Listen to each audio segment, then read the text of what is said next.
rejection in sales. I mean, I have met so many people in my life who have actually abandoned the business of selling just because they could not handle the rejections. First of all, let me tell you that rejection is an occupational hazard of sales. So if you're in sales, no matter whoever you are, you may be the world's best salesperson, you will still get rejected a few times by the customers. So rejection is an essential part of sales, and if you are into selling, you have to fall in love with the word rejection. Now, to explain it further, I also totally get you and understand you that when you are rejected, you feel bad. You feel bad because you take it personally. You feel that you as an individual has been rejected. No, it's not you who has been rejected. Your idea, which actually belongs to your company, has probably been rejected, isn't it? Whenever you are rejected, I want to share a thumb rule with you. And this thumb rule was read by me from one Mr. Canfield. I really loved it.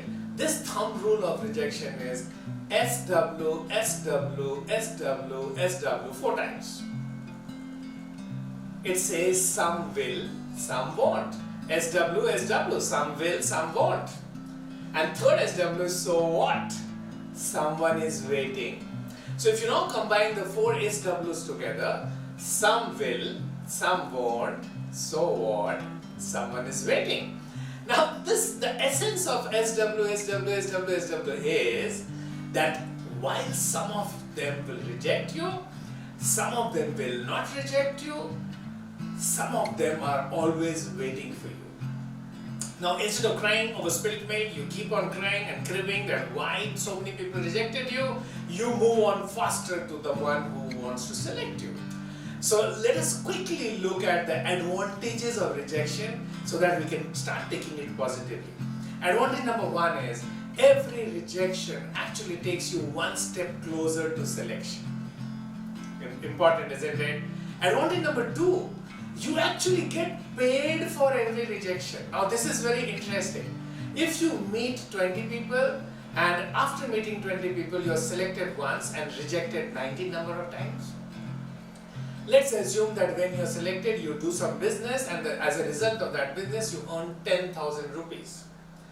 Now because this 10,000 rupees was earned by you after making 20 calls, out of which 19 times you were rejected and once you were selected, actually if you divide this 10,000 rupees by 20, every customer has actually paid you 500 rupees when they rejected you, isn't it?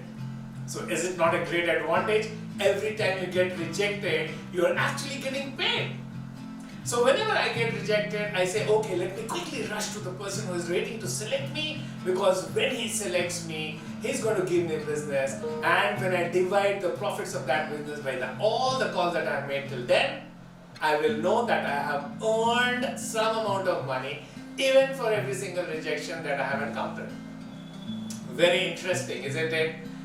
Let me take this scenario of rejections a bit further. So you may ask me that, okay Sanjay, what is the process of handling rejection? Whatever we have discussed till now was attitudinal. This is the way we need to accept rejection. Now what is the process of handling the rejection? Well, the process of handling the rejection can be compressed in 3F. Feel, felt, found. Now just practice this technique of feel, felt, found. So how do you do it? So when the customer rejects you, he says, Sanjay, no, I'm not interested in your product.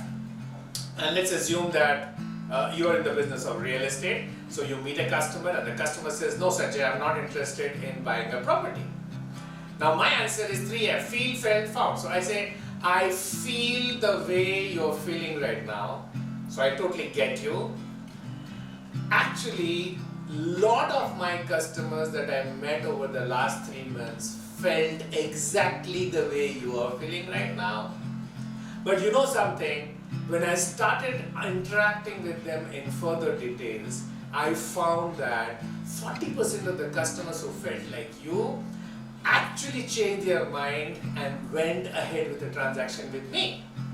Would you like to understand what those 40% people liked about me? You see, this is the process that you need to handle objections, the process that you need to handle rejection. Feel, felt, found. I feel the way you feel. lot of others felt similar to you in the past, but when I started interacting with them, I found a success. Feel, felt, found. And this is the way you handle rejections for customers. And please understand there's a difference between rejection and objection. Objection comes from the customer because he wants to participate in the sales process. Rejection comes from the customer because he doesn't want to participate in the sales process. So once you have practiced the feel, felt, found principle and still the customer is not interacting positively, abort the call, abandon the call, move on to the next rejection or selection. As the case may be, you never know, your next call may be a selection call. Take good care. Bye-bye.